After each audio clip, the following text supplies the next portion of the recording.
दोस्तों आपको बताते हैं कि आज अश्वनी वैष्णव जो कि रेल मंत्री हैं, जिसको विपक्ष सो कॉल्ड रील मंत्री कहता है, उन्होंने जो है आज शुरुआत करी, अपनी स्पीच से उन्होंने शुरुआत करी। अब जैसे ही अश्वनी वैष्णव रेल मंत्री खड़े होते हैं और कुछ बोलना शुरू करते हैं, विपक्ष सवालों पे सवाल दागना शुरू कर देता है। दोस्तों आपको पता ही होगा कि कितने सारे ट्रेन हादसे जो है पिछले तमाम सालों में देखने को मिले हैं, और ट्रेन हादसों पर जब सवाल किया जाता है तो उन सवालों का कोई जवाबदेही सरकार की तरफ से नहीं दी जाती। अभी हाल ही में उड़ीसा का ट्रेन हादसा आपको याद होगा, हाल ही में पुणे में ट्रेन हादसा हुआ। ये बहुत सारे ट्रेन हादसे जब भी किए जाते हैं तो विपक्ष जो है हमेशा सवाल करता है, देश की जनता सवाल करती है। हमारा जो रेलवे इंफ्रास्ट्रक्चर है वो इतना बड़ा, मतलब बहुत लार्जेस्ट है अपना रेलवे इंफ्रास्ट्रक्चर, उसके बाद भी इस तरीके के हादसे होते हैं,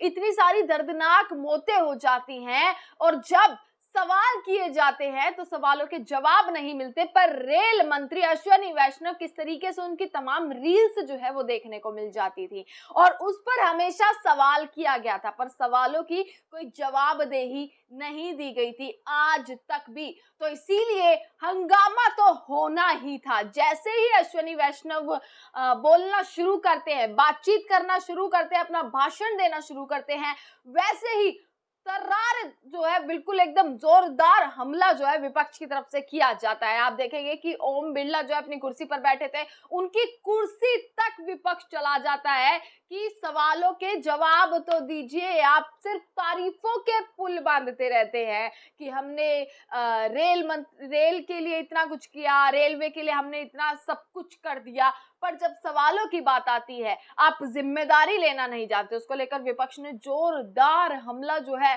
आज भी सदन में दोस्तों बोला है। अब 12 बजे तक के लिए सदन को स्थगित कर दिया गया। जिस तरीके से रेल मंत्री के बोलने पर हंगामा किया गया, जो पूरा हाई वोल्टेज ड्रामा आपको देखने को मिला, वो अब देखना है कि आखिर सुनवाई कब होती है, क्योंकि 2 दिन पूरे हो चुके हैं और 2 दिन से सेम की सेम चीजें हो रही है। बार बार नारेबाजी, बार बार यही चीजें जो है वो सामने आ रही है। विपक्ष की तरफ से प्रदर्शन किया गया, हालांकि सवाल सबसे ज्यादा अगर हैं तो इस सरकार से हैं, क्योंकि सवाल हर कोई जानना चाहता है। ये सिर्फ विपक्ष के सवाल नहीं है, ये बहुत इस देश की करोड़ों की संख्या में जो लोग हैं उनकी सवाल है कि आखिरकार कब जवाब दिए जाएंगे। आप पहलगाम पर जवाब दो, आप ऑपरेशन सिंदूर पर जवाब दो, पर क्या इन सवालों से भागता हुआ नजर आ रहा है?